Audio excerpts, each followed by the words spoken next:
Sveiki, esame No Problem renginių organizatoriai. Aš esu renginių vedėjas ir organizatorius Vytautas. Vitalija, renginių planuotoja, koordinatorė, vedėja ir atlikėja. Oho, kiek specialybių. Nu, aš tada vedėjas Justas. Ir šokame su mūsų pirmojų podcastu. Kalbėsime apie vedėjus, ką daro tas vedėjas, vedėjukas, vedėjėlis ir tiek. Ką vedėjas daro? Nieko nedaro. Tiesiog ateina, pakalba į seną 10 žodžių ir kavytę geria. Čia pagrindinis būna komentaras. Ne pagrindinis, bet vienas iš tokių, kad vedėjas, žinai, atvažiavo. Kavo pagerė, ne, vakarė pavalgė. Didžiai paklysa proto. Ir dar torto gabaliuką suvalgė, jaunųjų. Be torto, žinot, nevešiu šiandien. Okay. Tai žodžiu, tas vedėjas yra labai didelis nusikaltėlis, ne? Bet, šiandien mes jį arba išteisinsim, ne, arba nuteisim galutinai. Tai, žodžiu, pradedam nuo to, vedėjas apskritai reikalingas šventei, ar ne? Ne, nereikalingas. Kaip vedėjas, sakau, juokauju. Gerai.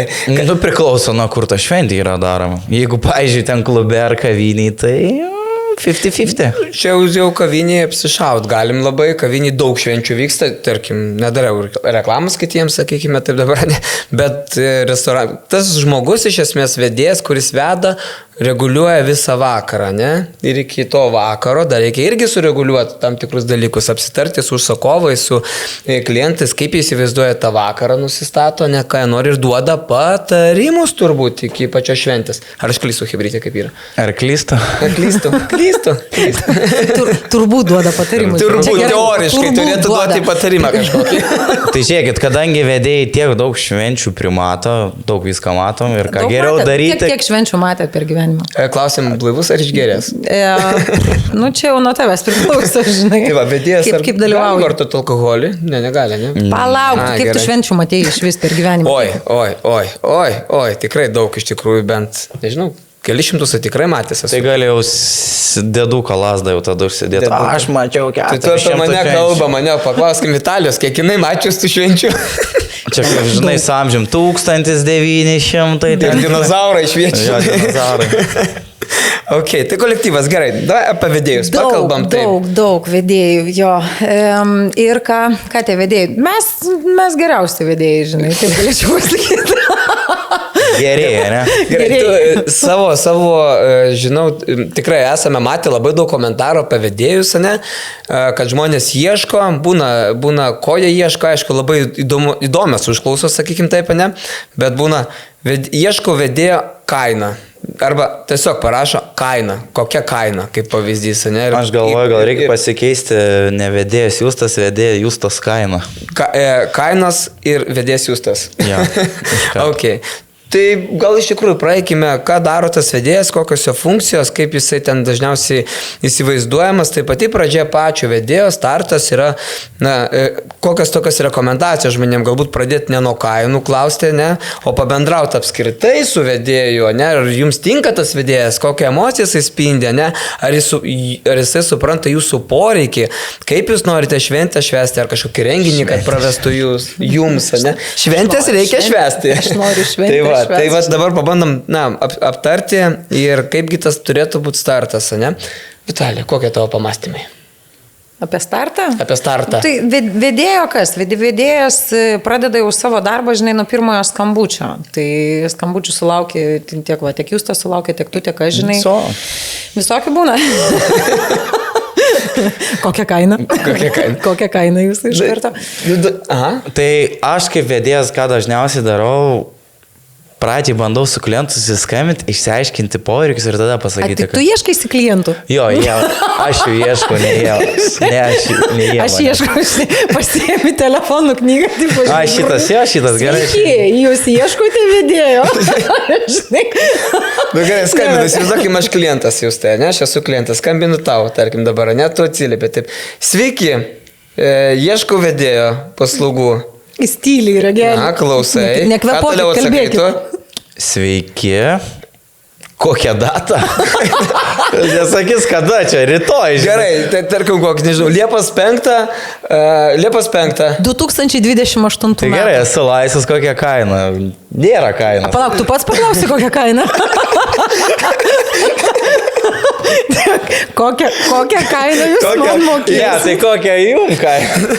Tai pirmas dalykas, nereikia suprasti dažniausiai poreikis, koks yra, ne?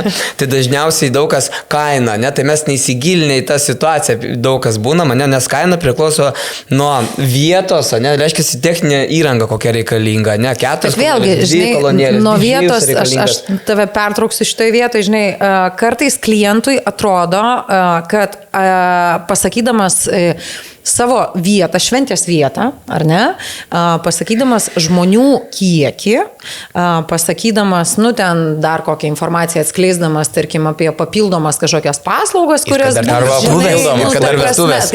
Dar ten kokios vestuvės, žinai, tai iš karto, tipo, jau, žinai, ten sėdi sukryžiavęs pirštus, o vedėjas jau klientas, o vedėjas jau... Aha, taip, kaina kyla, žinai. Akis tik taip leidžia. Ir tekst iš karto, žinai, aš kainuoju tiek ir tiek. Tai ne, tai čia yra tie, žinai, kontroliniai klausimai, kad žmonės suprastų, užsakovai suprastų, kad kontroliniai klausimai nėra užduodami tam, kad vedėjas pakeltų savo kainą, o tam, kad apskritai išsiaiškintų pagrindinį šventės konceptą, žinai. Nes man, pavyzdžiui, patinka, žinai, mūsų apskritai, šiaip kaina turėtų būti, na, ką žinau, kaip čia dabar išsireikšti, standartinė, fiksuota. Mes nuolaidų nedarom, mes nemaksim ir nenorfa, žinai. Tai žodžiu, kad jinai turėtų būti, žinai, kažkokia stabili ir jinai neturėtų keistis nuo to, žinai, ta prasme, kiek žmonių ar ten kur vyksta ta šventė, žinai. Bet sakau, kai kuriems žmonėms taip atrodo iš tikrųjų. Tai taip nėra. No problem komandai taip nėra. Nu, kalbant apie žmonių kiekį, jeigu to pasakys 20 žmonių ir 100, tai aš manau, kad kaina turėtų keisti. Nes, nu, techninis aptarnavimas jau automatiškai. Ką tik reklamą mums padariau, tu dabar suknisai viską. Iš esmės taip, jeigu žiūrint, net tu bandai suprasti poreikį, ko reikia. Reikalingas didžėjus, ar reikalinga atlikėja, kaip pozis, kurį dar padainuotų, taip. Koks žmonių skaičius, gal 100, gal 150, ne, nes tai įmonės dar renginius švenčia, ne. Taip nėra, kiti būna irgi, nes neturėjau pokalbį, istorija labai greita, ne, bet sako, oi, tai čia krikštynos koks skirtumas, ne, žmonių skaičius 50, ne, sakau, nėra skirtumo ar vestuvės, ar krikštynos, čia yra žiauriai klaidingas dalykas, kai tu bandai nuslėpti informaciją, nes galvoji, kad tau nuo to pakels kainą, niekas tau nekels kainos, niekas tau nieko nedidins, visi tiesiog bando suprasti tą poreikį, koks žmonių skaičius, kokia situacija, sakykime taip, ne, koks poreikis, kokia patalpa, kiek laiko reikės, gal man reikės nuo 2 valandų dienos dirbti, o mums dar 3 valandas įrengimą pasidaryti, soundcheckus visus ir atsivežti techniką įrangą, ne, ir iki kokios 1 ar 2 ar 3 nakties, nes kiekvieno poreikis yra skirtingas, mes neturim standartų, nes mes derinamės prie žmonių, dėl to tu bandai suprasti poreikį, laiką, kokią techniką, kokią įrangą, ko reikės ir taip toliau ir pagal tai derini tą ir pačią kainą, sakykime taip, ne, bet gink dieve tai nėra, o dabar jau, kaip ir minėjai, trinsiu rankom vestuvės ir trinsiu rankom, ne? Tai va šitoje vietoje taip nevyksta ir čia yra klaidingas mitas. Pardaviau tau, ne? Gerai, laukiam vestuvių tau, Vitalija. Parduotas. Patys esame. Nupirktas, tai ir žinai. Ne, čia rimtas pareiškimas. Rimtas pareiškimas buvo, jau viskas, jau šitoje vietoje. Tai gerai, vasarą kitą sėdėsim su vienu sakymu. Kitą metą vienas susakymas. Ir tai Vitalijos. Ok, tai šokam, bet gerai, renkatės tą patį vedėją. Kas dar svarbu, ieškant tą vedėją? Tu dar nebaigiai pokalbį su jūs. Nebaigiai jūs, tas dievulio. Tu skambini jam, pas jūs ant ragelio dar ką. Aš jau pamiršau, realiai. Bet gerai, prieš skambinant, ne, ar vertėtų pasižiūrėti tokį dalyką kaip atsiliepimus apie tą patį vedėją? Kaip jūs manot, kolektyvas? Tikrai taip. Tikrai taip. Aš tai gal net ir dar tokį niuansą žiūrėčiau kaip vedėją, kadangi kaip pokalbį atsiliepia ten vedėjas, kuriam skambini ir išgirsti koks balsas.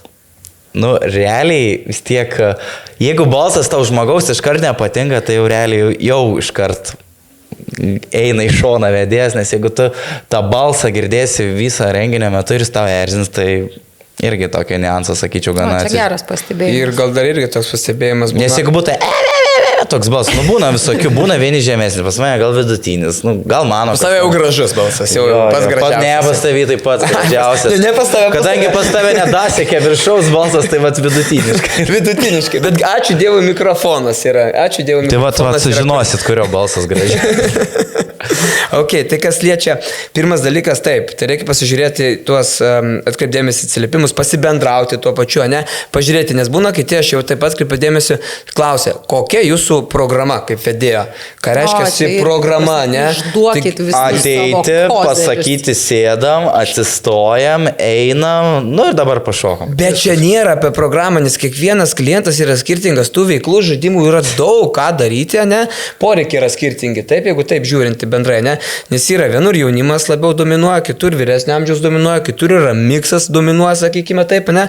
Tikrai negali to patį visur daryti ir darai pakitimus. Ir dar yra poreikiai, ar tiek įmonės poreikiai kažkokie šventės, ar renginio, sakykime, ar ten vestuvės, ne, ar tai gimtadienį, ar tai krikštynas, žodžiu, skirtingi poreikiai ir tu pagal tai modeliuoji tą pačią programą. Tai vėlgi atsakyti, kokia programa nepasikalbėjus, nesupratos poreikio, na tai čia gal anksčiau būdavo, kai vestuvės tokios pačios, tenai, nežinau, liudininkai turi sakyti, piršlius karė, tai taip ir išlikę yra dar ta senoji ten tas programa, bet dabar šventės iš esmės jos visiškai skirtingos, konceptas skirtingas, ne, ir jos įdomios tuo, kad jos visą laiką skiriasi, nes ir poreikiai yra skirtingi. Tai va čia tokie mano pastebėjimai. Na, aš tai žinai, kai ta prasme manęs klausia, žinai, kokia yra jūsų programa ir kokius žaidimus darot, žinai, tai aš sakau, aš visą laiką kreipiu dėmesį į individualius, ta prasme, kliento poreikius, nu, vėlgi jau čia, žinai, tau antrinant, bet aš dar užduodu tokį klausimą, žinai, o kaip jūs įsivaizduotumėt, ko jūs norėtumėt? Nu, kadangi mes No Problem komanda, ar ne, mes prisitaikom, kaip sakoma, tai sakau, vat, ko jūs norėtumėt, o gal geriau, sakau, aš jūsų paklausiu, ko jūsų nenorėtumėt. Pavyzdžiui, ko visiškai nereikia jūsų šventijai, vat, sakykime, ko jūs nemėgstat, ar ne? Nu ir tada kažkaip žmonės lengviau kalba apie tai, kas jiems nepatinka, negu patinka, supranti. Čia labai geras dalykas. Nes tu nepatinka iš karto, žinai, nenoriu ten sprogdinti baliono, ne? Išgerkim už Petrą, išgerkim už Joną. Nenoriu, kad pastoviai idėjai sakytų, žinai, geriam, ta prasme, šito nenoriu, kad užknistumėt visų ten su kažkokiais kalbom, žinai, visą kitą. Okei, ir tu jau savo, žinai, vos ne ten kažkokį, žinai, juodraštį pildaisi ir susižymi tos pagrindinius punktus ir viskas. Sakau, nu va dabar mes galim su jūsų tais nenoriu sąrašu, galim dėlioti programą, kokią jūs norit, suprantate. Bet tada klientai jaučiasi laimingesnės, nes negalvoja, kad irgi esi dalis to šventės vedėjo. Tai turi būti dalis.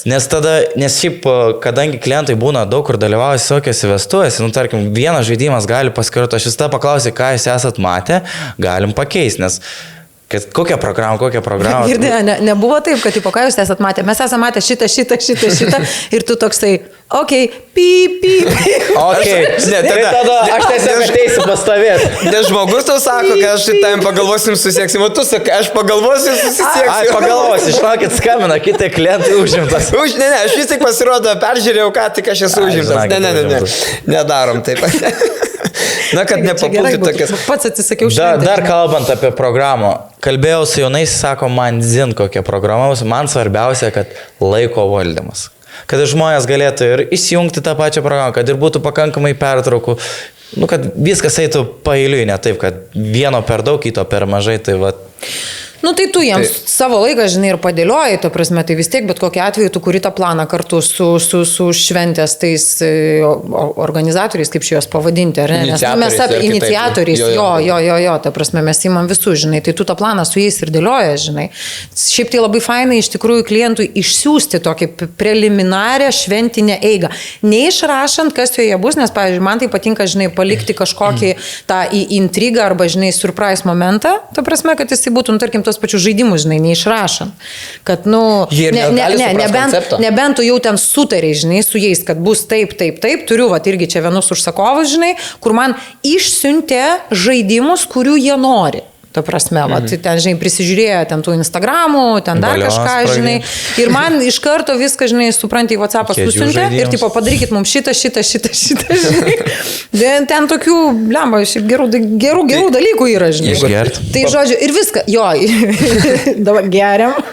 Tai, žodžiu, ir tu tada tą, žinai, sudėlioji planą, išsiunti, kad jie susipažintų, žinai, plius minus maždaug, kad būtų, bet aišku, pasakai, kad viskas gali keisti šventės eigoje, atsižvelgiant į jūsų šventės dinamiką, žinai, ir į pačius svečius. Nu, ta prasme, mes esam lankstus, mes mėgstam improvizuoti, nežinau, kaip jūs taip žiūrite mane, aš tai labai mėgstu. Net. Jo, tada didžiai žiūri. Mes pakalbėsim ir apie didžiejus, ir apie kitus dalykus. Ta improvizacija šiaip reikalinga. Gerai, Hebra, šokam kitų klausimų susijusiu. Ką manot apie vedėjo stilių? Ar yra svarbu šventėje? Aš manau, šitoje vietoje gal kai kam svarbu, sakykime, taip, ne, turbūt svarbu kažkam tai, ne, klausimas, ar mes norim tą, aš toks esu, šitoje vietoje pusiau skeptiškas, sakykime, taip, ne, nes gera apranga nedaro tavęs gerų vedėjų ir specialistų, ne, nes vedėjas, kaip minėjom, geras padeda suplanuoti pradžią, būna su jaunaisiais iki šventės ir šventę gerai praveda ir ten truputį sudėlioja tam tikrus momentus, pakoordinuoja šventės eigas, sakykime, taip, ne, bet ar stilius, ar rūbai tave keičia, turbūt čia jau nuo skonio reikalas, gal vieni užsakovai labiau vertina stilius, sakykime, gal skonį ar panašiai, bet pagal tai rinktis vedėją ir dar kažką, toks... Bet tai, pavyzdžiui, aš save reklamuočiau, kad aš su Havajų marškinukais vedu vestuvės. Imtų mane? Aš tai bet kur imčiau, žinai. Visur rimčiau. Ten, žinai, su tokiais marškinukais. Ne, tai vėlgi, taip, tai turi būti vis tiek, estetinė tvarka neturi būti kažkoks tai neįsidirbinėjimas į to šventės, arba su šortais, kokiais ateini vestuvės. Girdėjau, atveju yra kas vedė, man net jauniai sako, tikiuosi, neveda su šortais. Bet bent sutaupė turbūt žmonės. Tai tikriausiai pusę kelią. Šitoje vietoje. Žinau, tai aš manau, kad turi būti racionaliai, turi būti tokia estetika, tokia kaip socialiai priimta socialinė erdvėje tvarka kažkaip turi būti, bet neturi būti, tas vedėjas neturi būti kaip klaunas, va taip pasakysiu paprastai, mano čia tokia nuomonė. Nežiūrėkime. Aš nežiūriu, tai prasme, vedėjas vyras, vedėjimo, Vitalija tikrai neteis su kostiumu, neteis su suknelė, o ten ką vedės? Aš laiką vedu vestuvės ar ten kitus renginius su kostiumu, šiaip man patinka. Man patinka kostiumai. Su jais patogiau, supranti, nes tu gali tada ir ten ir pabėgioti po salę, patogiau šiaip. Su sportinė apranga minėjai. Sportinė. Adidas, stop, gerai, Adidas ir ten sportinė apranga, viskas ok, kada tau reikia prisitaikyti prie šventės konceptą, žinai. Taip, nes tai gal teminis vakaras. Taip, jeigu tai yra teminis vakaras, why not, žinai, tu ten gali ir su treningais, su tais pačiais šortais, o gal tai buvo teminis vakaras, o iš kur tu žinai, gal tie patys svečiai neatėjo ten su šortais, o vedėjo su šortais, nes tai bandė prisiderinti į šventinę atmosferą. Ir vienas stovis. Tokiam plaukuotam kojam, ilgom kojam. Tarkim. Tai per teminius vakarus. Tai per teminius vakarus, tai tu, reiktų, žinai, kažkaip atsižvelgti į tą visą tematiką, žinai. Bet ir vėlgi reikia gerbti, žinai, tos žmonės, kurie tave užsakinėja. Tai stilius iš esmės, man tai yra svarbus dalykas. Tu vis tiek turi atrodyti reprezentatyviai, žinai. Ta prasme, kad žiūri. Kaip tu kaip ir dekoras realiai renginėse. Bet... iš dalies. Dekoras. Tai visi tave mato, jeigu tu ten kažkaip kreivai apsirengęs, tai ir tada atkreipsi. Dekoras. Ir tada ir ten nusistatymas gali būti. Kartais pagal aprangą pasitinka. Taip, kartais įsiskiria. O su proto išlyda. Bet tai vėlgi, jaunieji, pavyzdžiui, vėl tas vedėjas, tai vėlgi žmonės renkasi, kad nebūtų ir išskirtinis kažkoks ten tas vedėjas ir nesusigertų, tarkim, visą dėmesį. Kitiem nereikia, kad sugertų dėmesį, čia galime ir apsišauti. Turiu apie aprangą irgi kelis dalykus. Vieno renginio metu esu paprašyta 3 kartus pakeisti savo stilių.